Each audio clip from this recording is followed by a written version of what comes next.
How's it going, guys? Kevin back at you with another video. Today's video we are checking out the clipless body mounting system for the Losi Nascar. This is one of my twist lock setups modified for the Losi Nascar chassis. These come standard in gray, as you can see, but you can easily paint match them to whatever body you're running. They accept any of your standard hardware store paints, things of that nature. But I'm going to get into how they work, how to install them, and then we'll take this thing out for a rip. So let's do a quick demo of how to get the body on and off. So right now everything is locked. This thing is super nice and secure. It is not going anywhere.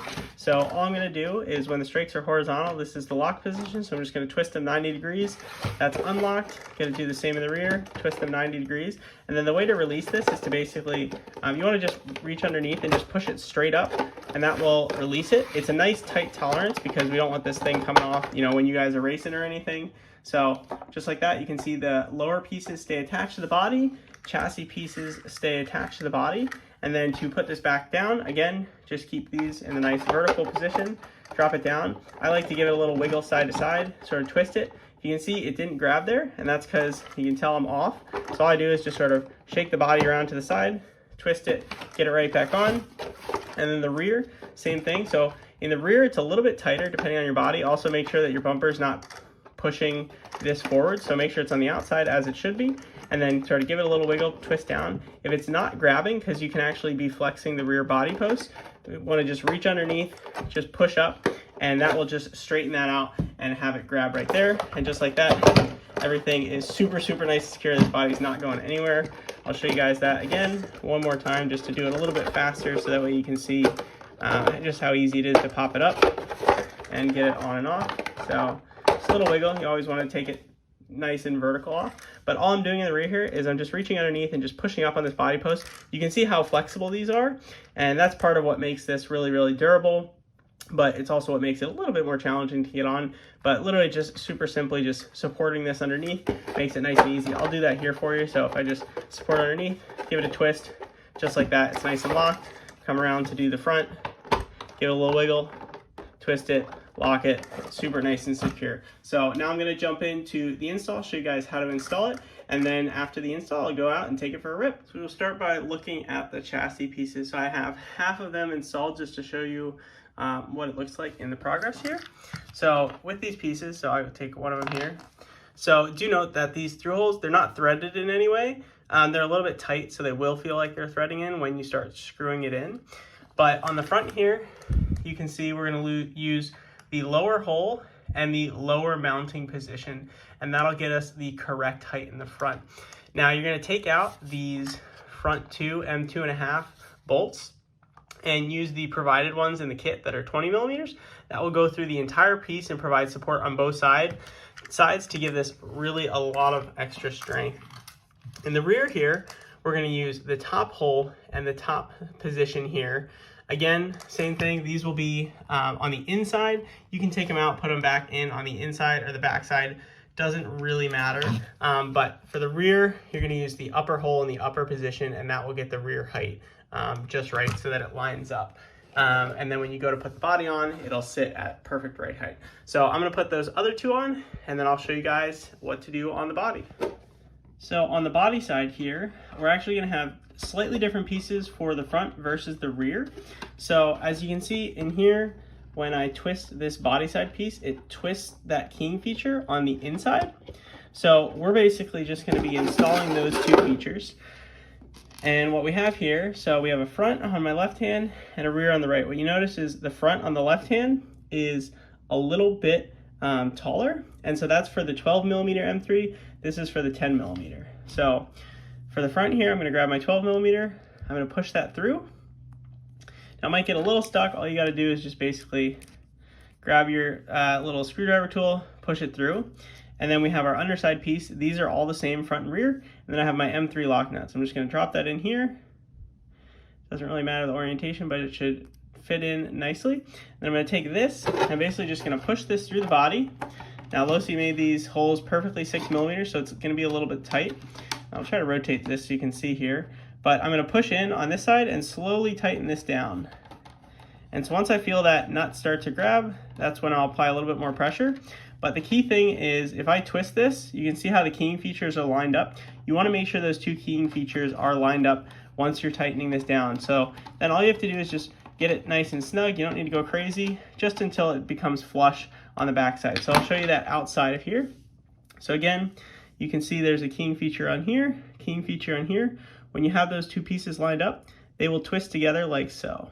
So that's all we're gonna do. So again, I'll do it on the rear just to show you again. So slide this through, grab my M3 lock nut, just gonna drop that in there. It's a nice tight fit, so just take your time with it, just like that. And then now we're going on to the rear. So again, I'm gonna take this piece, I'm gonna feed it through there, grab my screwdriver, hold it in just like that, and I'll take this piece, whoops, dropped it on me. A little hard to do in front of the camera at the same time here. And I'm gonna push this down, slowly start tightening that. And then you see how it sort of twisted and it lined up? And that's how I felt that the keying features lined up nicely. And then again, just gonna tighten that till it becomes nice and flush. I don't wanna go crazy tight. You can see there's too much resistance here. I just wanna loosen it just a little bit so I'm not squeezing the Lexan that hard. I want it to have a little bit of resistance, but not too much. So that's good amount right there. The keying feature is not the resistance on the plastic, it's in the chassis side piece. So last one here. Do this one a little bit faster for you guys so we can throw it on the body, or throw it on the chassis here. So just pushing this through. Just gonna make sure I have my keying feature facing towards the other keying feature.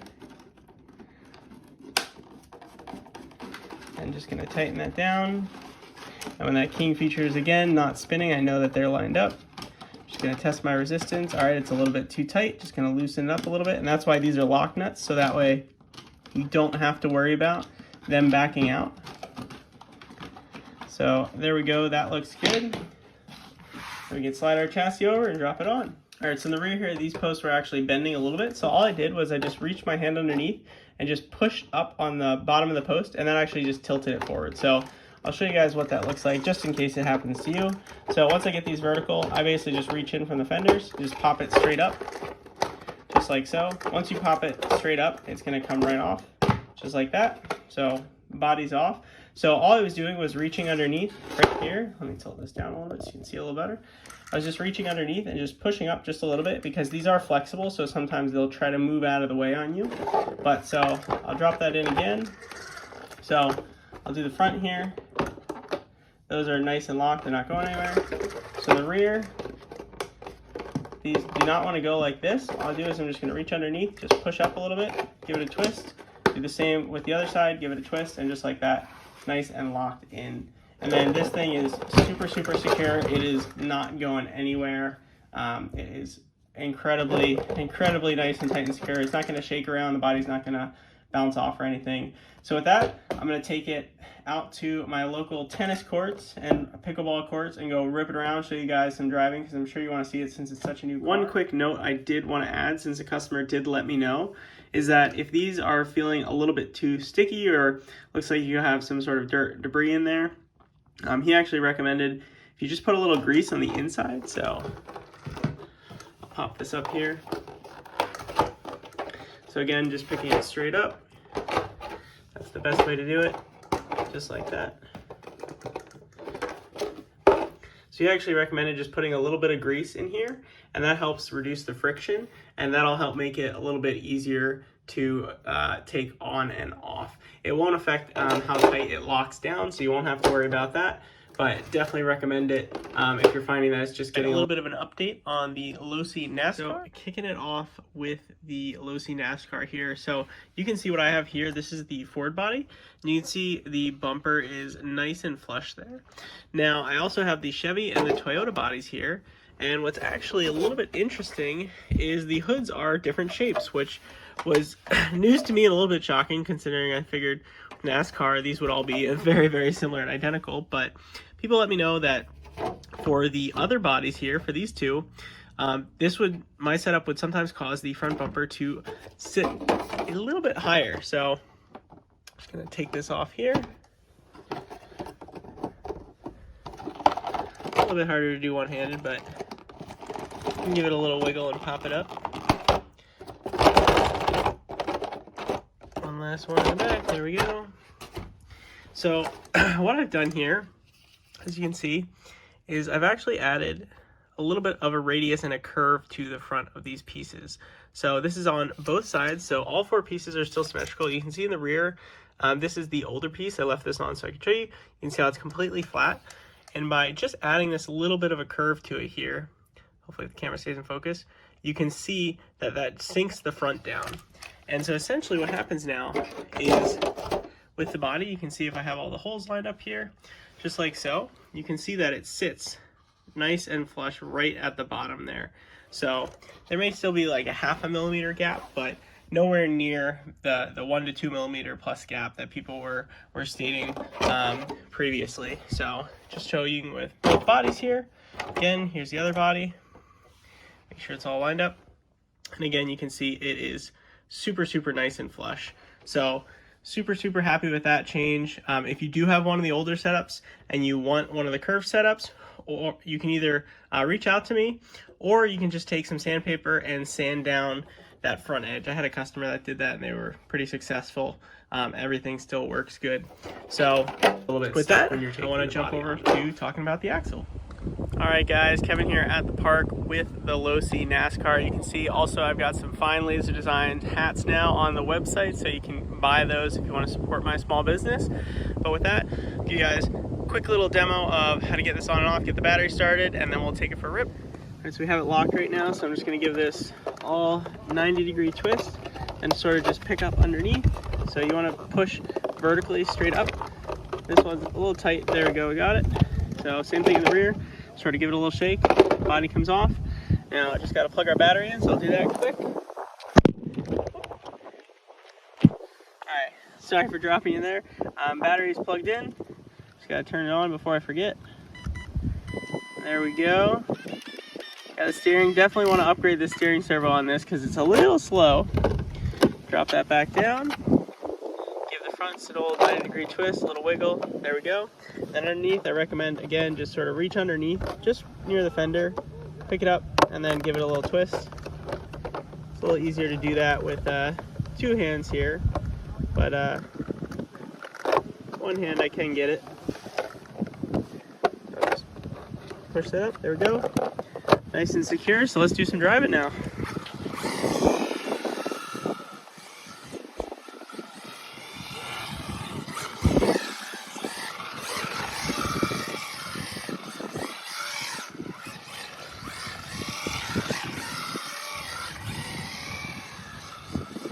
Thing's got just the right amount of punch for your local races. This thing looks like it's going to be an absolute blast. I can't wait to have a class for this at our local races that we do out here in Buffalo. Not sure if I'm going to do anything to the diff, front or rear, but you get a lot of control. You can slide it a little bit if you want because of that 4-wheel drive.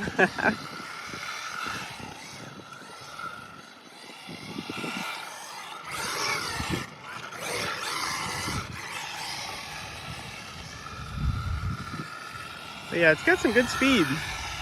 Tennis court here hopefully gives you some good perspective on about how fast it is. We'll do a little run from one side to the other.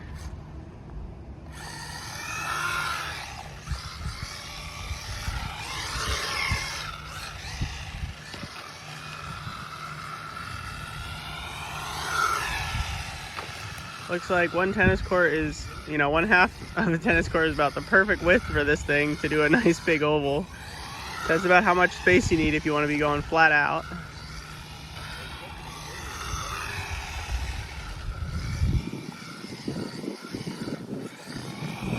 Yeah, these things look so cool. I can't wait to have a bunch of them out here, rip it all together. But yeah, thank you guys for checking this out. Like I said, spare parts will be available on my website if you need to buy anything, and if it's not listed there, just reach out. I'm always happy to sell just an individual parts, that way you don't have to buy a whole kit again if you break something, have a bad crash, whatever it may be. So But with that, I'm going to keep ripping this around. I'll keep filming for a little bit longer so you guys can check it out, because I know there's not too many videos out here on these things. But yeah, if you have any questions, drop them down below. Any comments, likes, feel free to smash that like button, and I will catch you guys next time. Thanks for watching.